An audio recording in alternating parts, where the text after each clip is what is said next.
Oy, may mga panukala na yung senior citizen, bigyan natin ng empleyo. Naman. Kasi Kaya pa nila ang magtrabaho. sinasabi naman ng iba parang automatic, 'di ba, pinagre-retire. Pero ang lalakas pa naman. At wala naman silang ibang aasahan kundi At ang kanilang sarili. Pag wala na silang ginagawa, lalo sila nanghihina. Iyon. At saka lalong umaasa pati, 'di ba, dun sa mga kamag-anak. So Handa sana ba? daw mabigyan sila. Handa ba yung mga kumpanya At may insentibo, na ha? tanggapin uli itong ating mga senior citizen? Nasa linya natin si Ginoong Sergio Ortiz Luis Jr., Pangulo ng Employers Confederation of the Philippines o ECOP, Chairman Emeritus ng Philippine Chamber of Commerce and Industry. Mr. Ortiz Luis, si Igan. Connie, magandang umaga. Magandang sir. umaga po. Magandang umaga sa iyo, Igan, Connie, at sa ating mga taga-panood at taga-pakinig. Opo. Handa ho ba yung mga kumpanya sa mga insentibo sa panukalang bigyan ng trabaho ang ating mga senior citizen? Actually, maganda yung bill sa incentive. Kumpara rin sa meron isang pinail na bill naman kasi making it compulsory to hire naman yung PWD. Ano ko lang, yung ano lang, alam mo, hindi naman wag yung ako super senior, kaya kaya hindi ko sinasabi ko lang, reality check, Opo. Tumaas ang life expectancy ng mga tao, yung dati nating sinasabi retirable, napakalalakas pa. That's one fact. The other fact is, there is shortage of work in the country. So, a job that you give to a citizen, you take away from somebody else, di ba? Pag binigay mo kay Juan, na senior citizen, tatanggalin mo kay Pedro. Ibig sabihin, may mga fresh graduate, nakabang, meron yung mga Bagong graduate. Bagong graduate na hindi makapapalik dahil nahaharang sila ng mga overstaying na senior citizen. Yun ang reality. Kaya maganda yung bill because hindi compulsory.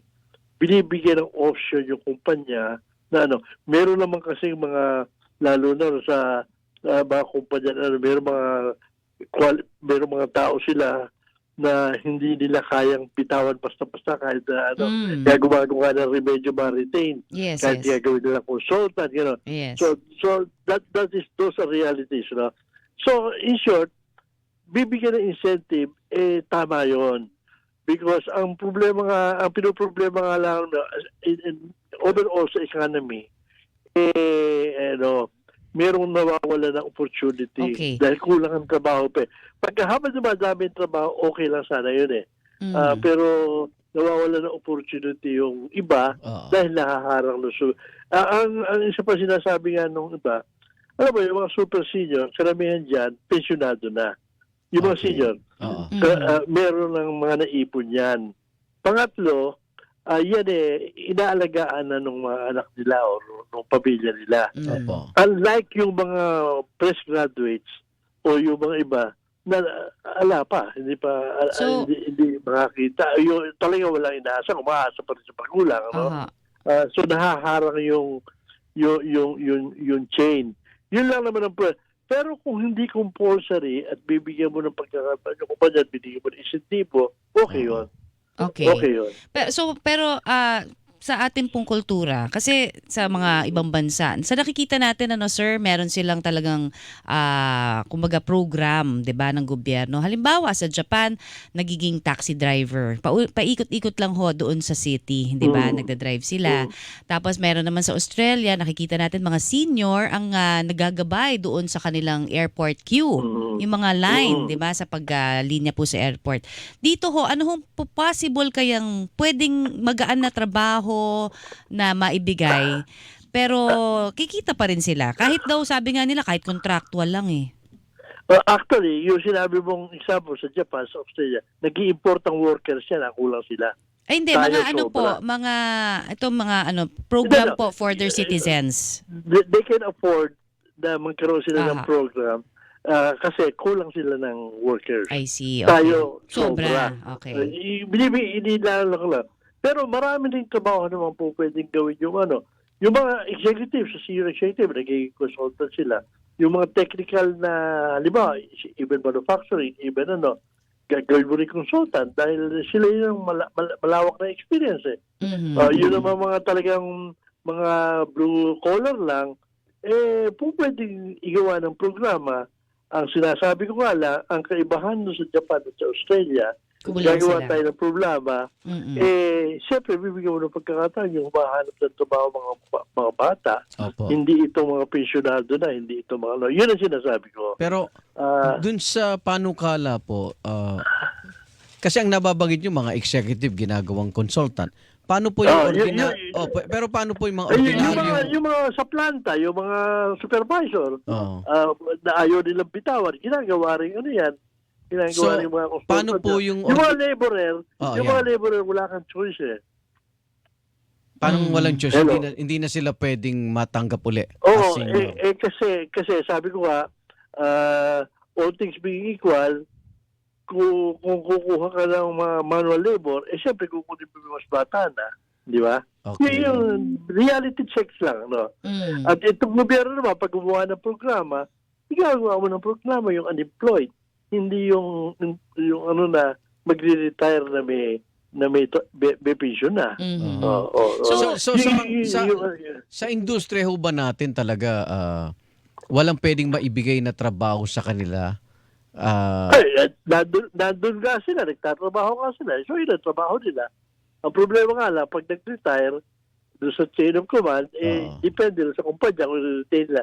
Ang maganda nga lang dyan kasi, yung dati-dati, wala kang choice pag forced retirement, yung mga programa ng kumpanya, babaguhin nila yon.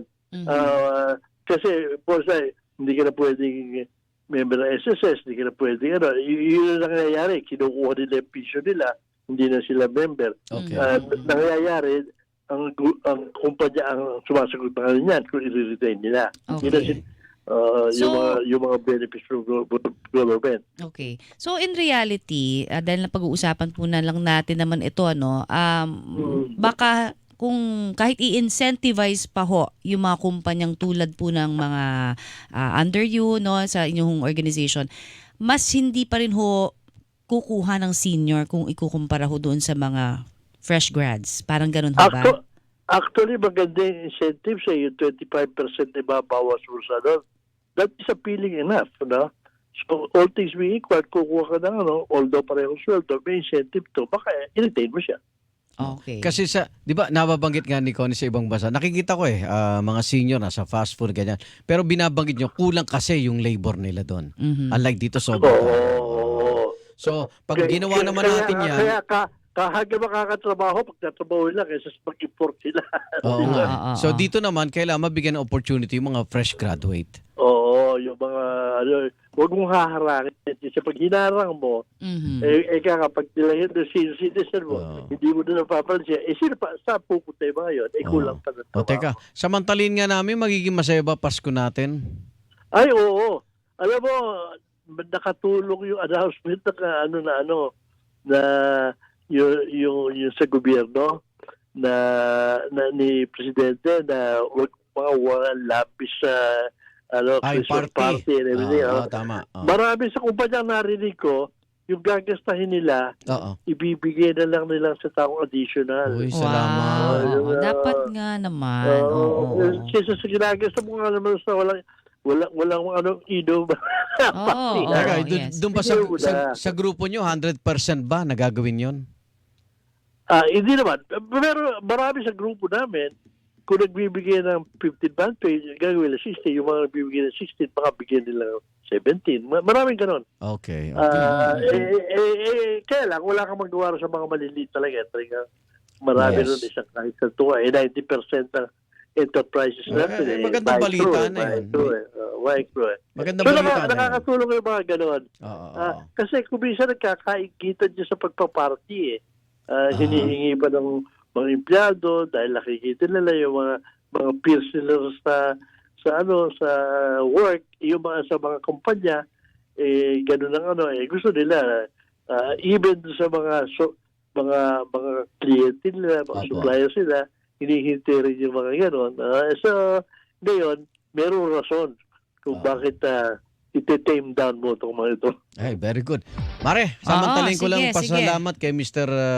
Ortiz Luis. Siya yung nag-nominate sa akin sa Ay! Asia's Pinnacle. Very good nomination. Salamat sa Actually, tiwala. actually, Well Igan, deserved. marami nag-nominate sa'yo. Oo. Ay, thank you, thank Hindi you. lang ako. Ikaw lang kasi nagbalita sa akin. Pati si Presidente ng PCCI, dinominate ka rin. Very, very well deserved naman na nomination. Oo. Congrats partner, nasa na daw yung papansin. Ano lang ako, apologize lang ako, Igan. Hindi ako nakarating.